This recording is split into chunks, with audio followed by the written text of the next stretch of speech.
Hello, I'm Eric Holdeman. Welcome to Disaster Zone, a show about emergencies and disasters that can happen anywhere and at any time. King County has a new Director of Emergency Management.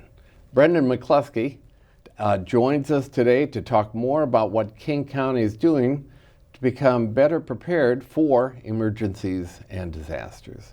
And Brendan, welcome. Thank you. Great to have you here on the show today and hear what you've been up to. We said new. I think 8 months is relatively new. Still, so yep, that's right. You got your feet on the ground there, so I look forward to just having a dialogue with you today. Good, me too. Not really about King County, but just in general, do you think there's any place, state, country, city that's really ready for a catastrophe?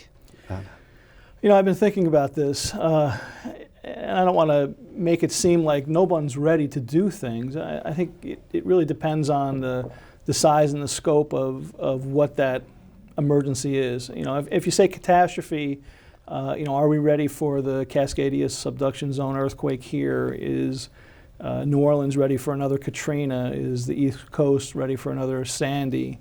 I think there's different levels of readiness and different levels of preparedness.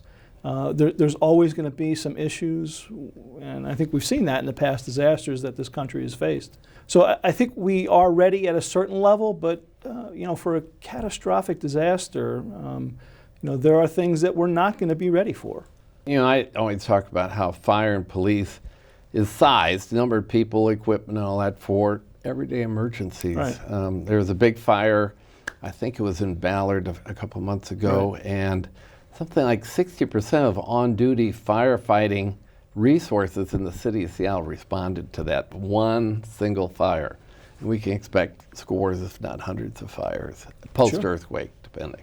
I think, in this area, even though it could become isolated in an earthquake scenario, still has a lot of resources. And, I think, again, as we've seen in past disasters that have affected this country and elsewhere in the world, there is no shortage of other resources that are willing to and actually do come in from the outside. So whether that's through the federal government or the Emergency Management Assistance Compact mechanism or other relief mechanisms, I think we'll see resources coming into the area. Okay, you've done very well so far. But we're acronym free. I didn't mention that. So. I think I tried. I tried. That's right. Well, tell us a little bit about your background, emergency management, and what your duties are today.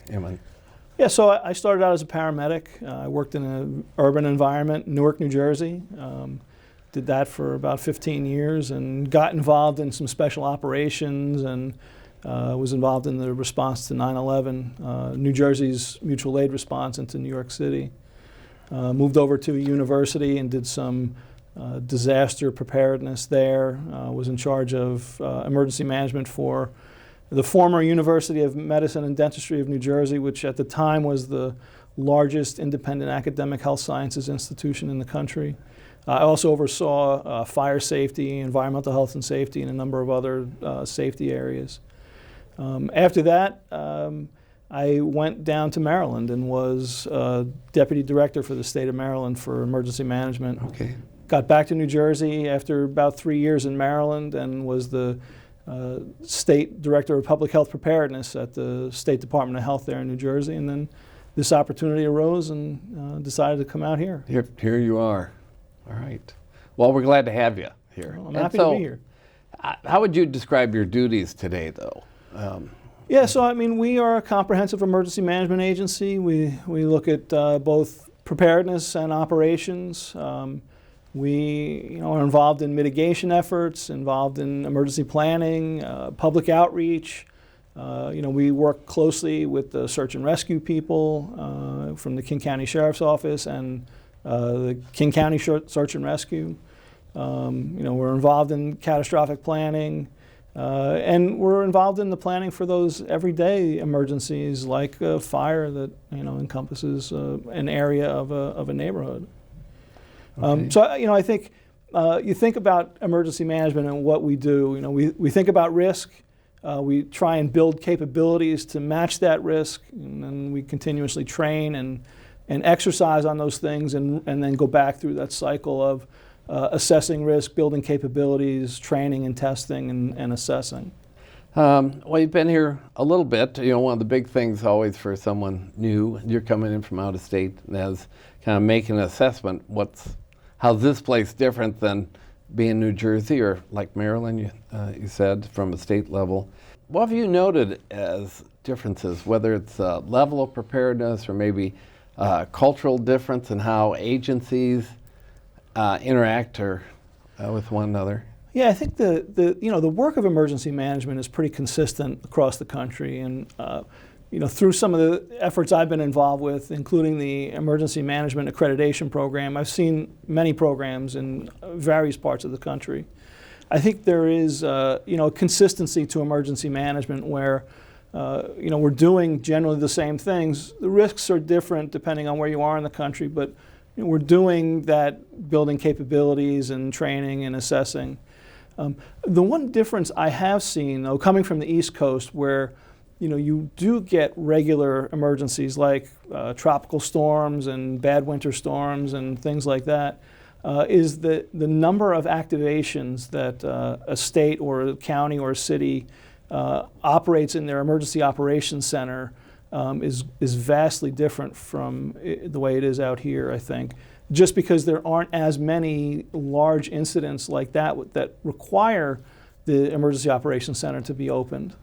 Any cultural differences in how agencies in different jurisdictions interact with one another? I think in the places I've been involved with, it's been pretty consistent. Okay. Where emergency management is a lot about relationships, and there are really good relationships here that I've seen have been in place that I'm trying to continue and strengthen, and new ones that I'm trying to put out there. For myself being relatively new still here in King County, and being involved in various other programs throughout my career, I maintain those other relationships that I've had and built throughout time. So I think that's kind of the network of emergency management is. We build and strengthen relationships so that it doesn't matter if you're from the East Coast, West Coast, or middle part of the country. That's kind of the culture of emergency management. Okay. You mentioned there's an emergency management accreditation program. You actually led the assessment of King County. So as Mr. Accreditor, now having accredited the organization in, how was that assessment? Yeah, so I came out here in February of 2017 to do the on-site assessment. So the accreditation program is really a long process where you initially go through a self-assessment. So King County Emergency Management at the time, under the previous director and administration, looked at what they were doing, got all their documentation together, and decided that they had enough to undergo the full accreditation process. I led a team that came out here and we did an on-site assessment. So we were essentially fact finders, looking at the documentation and the operations that they do at King County Emergency Management. And would you call it an audit? It's not an audit. It's an assessment. We do fact finding. Okay. We look at what the standard is. So there's a nationally recognized and internationally recognized standard called the Emergency Management Standard that's got 104 different elements, and you have to match and meet all 104 of them to become accredited. Okay. At the end of the assessment, that when we were here, all of those elements had been met, but we're not the final. The team that came out was not the final. Did not have the final say on accreditation. That goes to a committee called the Program Review Committee that makes a recommendation to a commission. And the commission, the EMAP commission, is the ones who finally have the say about whether a program is accredited or not. And in 2017, the program was accredited. Okay. It's significant. You mentioned differences of hazards between the East Coast, West Coast. Certainly hurricanes, tropical storms are big there.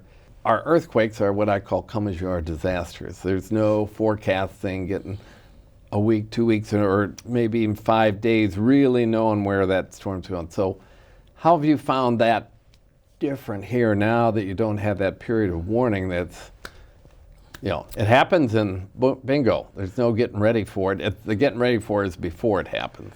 Yeah, I think that's true. Coming from the East Coast, we enjoyed, if you will, multi-day preview of tropical storms and other weather systems that would potentially affect us.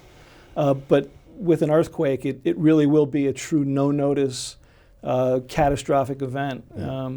So it's incumbent upon us to make sure that we are ready, because we don't have that that ramp-up period before it happens, that we can stage our resources and get everything ready and begin those immediate pre-preparations to do the actual response, knowing that something is coming. Yeah. So we have to almost be at a constant state of readiness here for that no-notice event, because it could happen at any time. Yeah. And FEMA's really learned its lessons from previous disasters for hurricanes. And they really do ramp up because they have advance warning, and they'll be at a standing start also. Yeah. So it's a challenge. Well, the other aspect of Washington State, fairly recently, in the last few years after the Cascadia Rising 2016 earthquake exercise, the national standard is be prepared as individuals, families, for 3 days or 72 hours. And the state followed Oregon's path. We're saying be ready for 2 weeks.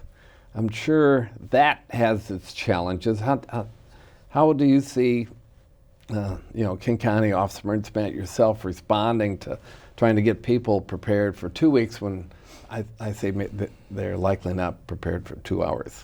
Yeah, so that's a tough thing. And I think we'd like to say that if you can get 2 weeks ready, that would be ideal.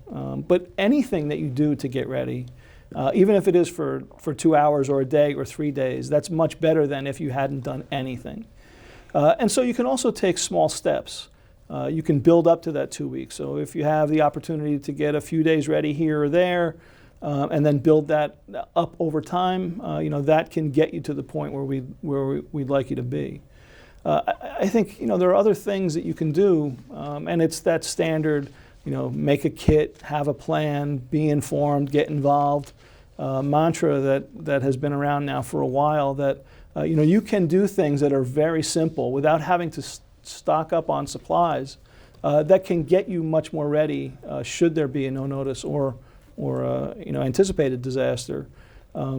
Things like making sure you have a communications plan with your family, knowing who to call and where to call, and knowing that there are things around where you live, in your house or apartment or whatever the dwelling is, that even if you didn't stock up enough water for your family for 2 weeks, you could use things like your hot water heater or your toilets, the tanks on the toilets to get the water that you need, instead of using bottled water or something else.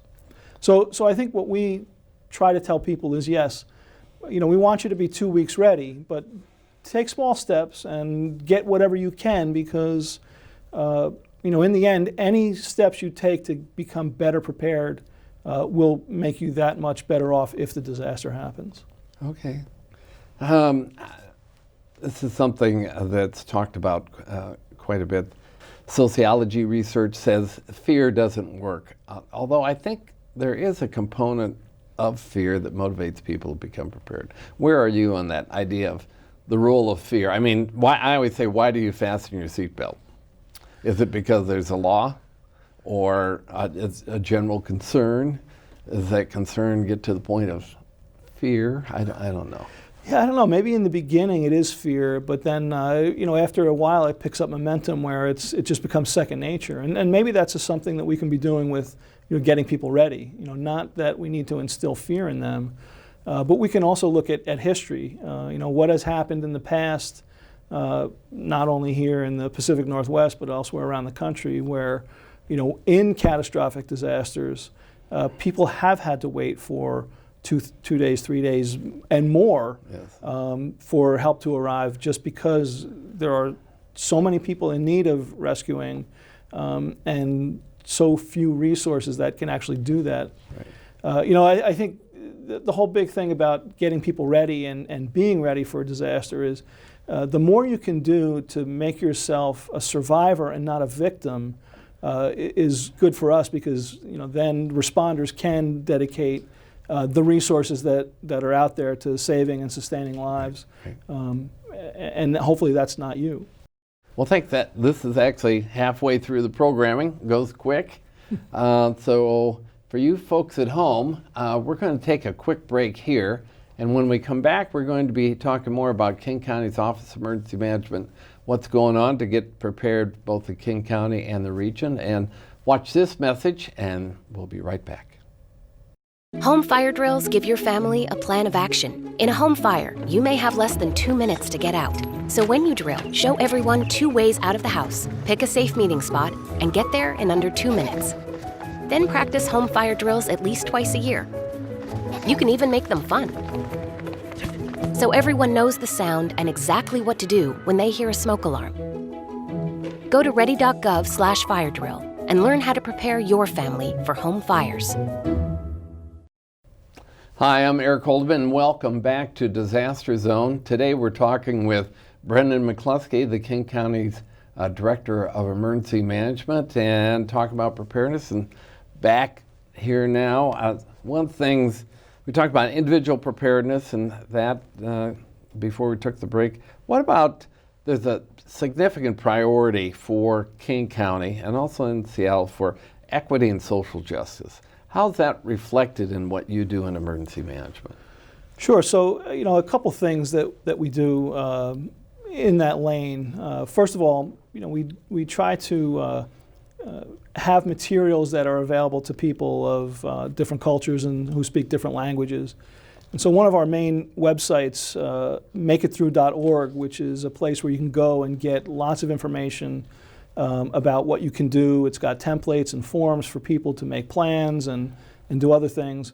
Those forms can be downloaded in multiple different languages, and all you have to do is click on the language that you want. I think the other thing is we started looking very closely at some of the programs that we're responsible for at King County Emergency Management. And I'll highlight one program, and that's the hazard mitigation program. So in hazard mitigation, we go out and look for ways to reduce risk ultimately by taking care of vulnerabilities in places where we can do things that will reduce risk by making sure that buildings and structures are protected from whatever the hazard might be. And so recently we've come up with an equity and social justice lens for which we will look at hazard mitigation projects through. And that will help us using the determinants of equity and social justice to make decisions about what mitigation projects are prioritized higher than others. So that places that have traditionally not been afforded the opportunity to take part in mitigation programs, we'll make sure that they are now because of that equity and social justice lens. Great example of how you apply it within a programmatic standpoint. Yeah, and I'll say that that's been that process now has been featured in International Association of Emergency Managers newsletter. And it's actually been picked up by a few other places around the country that like that process and want to apply it as well. So we talked about you came in, you've done your assessment, probably you're still assessing. Yeah. What are your personal priorities now, and how do you spend your time? What's a normal week, let's say, not necessarily a day? I mean, what's the director doing? Yeah, so I look at things try to look at things from a strategic perspective. I think my operational perspective also comes into play. Having been involved in a number of major disasters and minor ones as well. So my priorities, I look at things like we need to do better at situational awareness at King County Emergency Management. Yeah. It's something that's been there, and that's a general responsibility of emergency management. Explain what situational awareness is. I know it's the common operating picture. Right, well, what the heck is that? Just being aware of what's going on so that we can anticipate any needs related to disasters and emergencies and be that much more ready to operate in that environment should there be a need. And it's being aware of things like the Ballard fire or sewage discharge or flooding. And the better we can have situational awareness, the more ready we are and quicker we can respond through things like if we need to get a warning out to the public, or if we need to pre-stage resources somewhere. So situational awareness is a top priority of mine and the agencies now. And we accomplish things like better situational awareness by making sure we have those good relationships with our partners, using tools like WebEOC, which is an online software system that we use for situational awareness purposes. And having our duty officer, which is a person that is responsible 24/7 to maintain that situational awareness, have contacts and know who to speak with at the cities, at the other jurisdictions, at the county level, and with the state.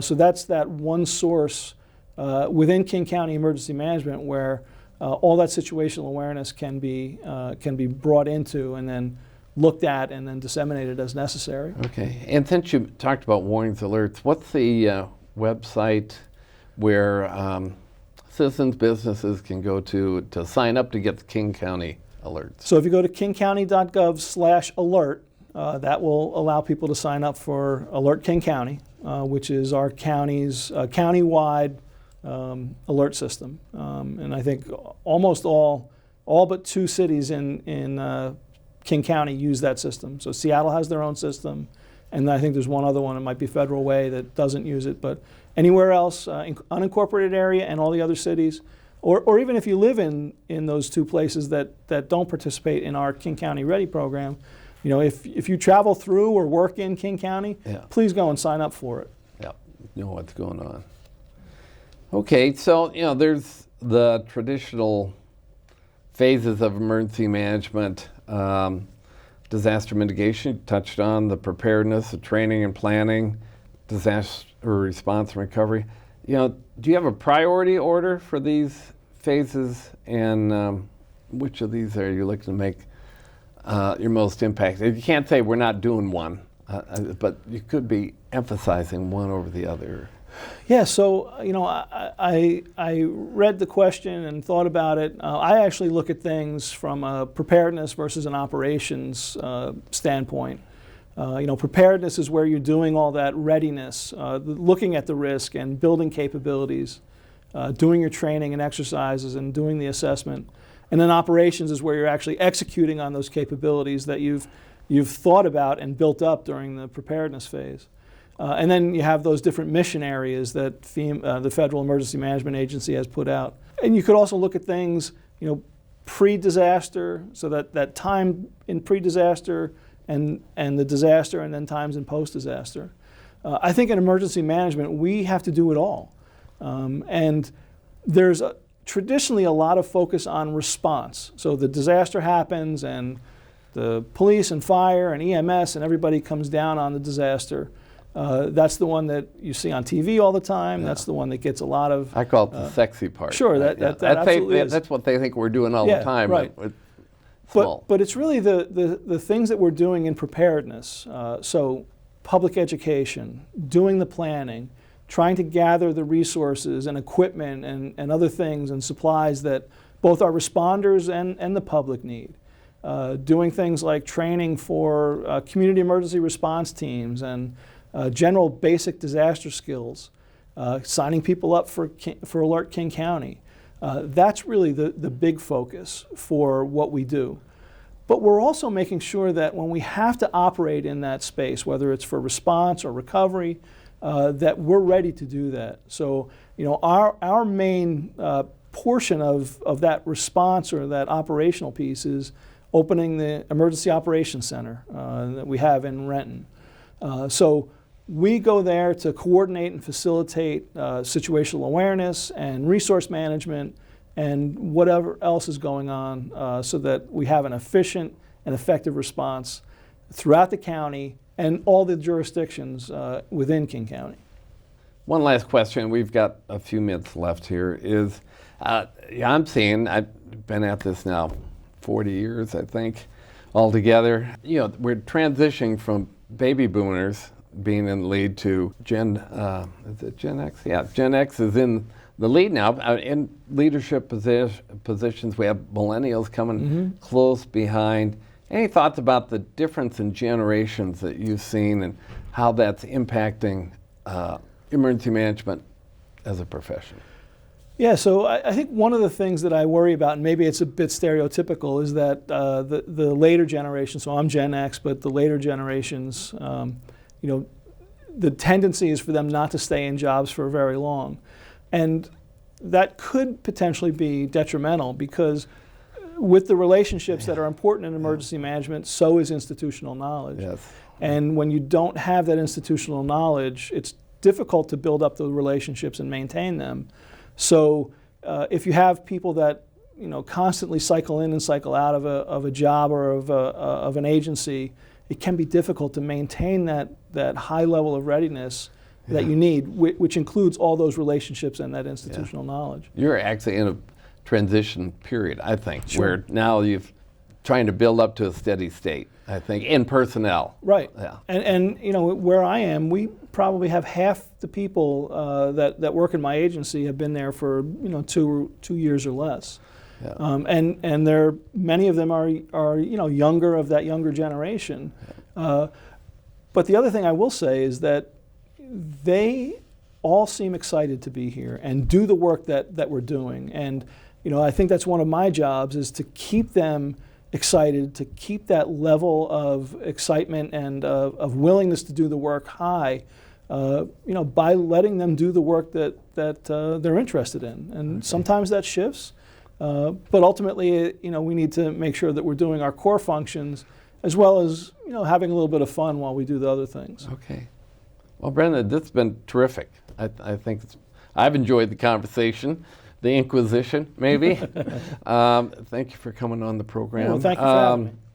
As the takeaway gets, you get this lovely disaster zone cup. Hopefully, I've seen your desk. I haven't seen it piled high with papers. Doesn't look like a disaster. Not yet. Not yet. It sounds so. Take that as memento, and look forward to watching this program again, and always catch something different. Thank you. I appreciate what you do here, Eric, and continue on. And it's great to have you, especially someone that's got a lot of institutional knowledge from the area. Yeah, that means I'm old. So, so for you folks, this brings us to the end of our show for today. Thanks for tuning in, learning more about what you and others can do to become better prepared for disasters like we talked about today. And remember, if you're going to get prepared, today is a good day to start. Have a great day. Tune in again soon. Bye-bye.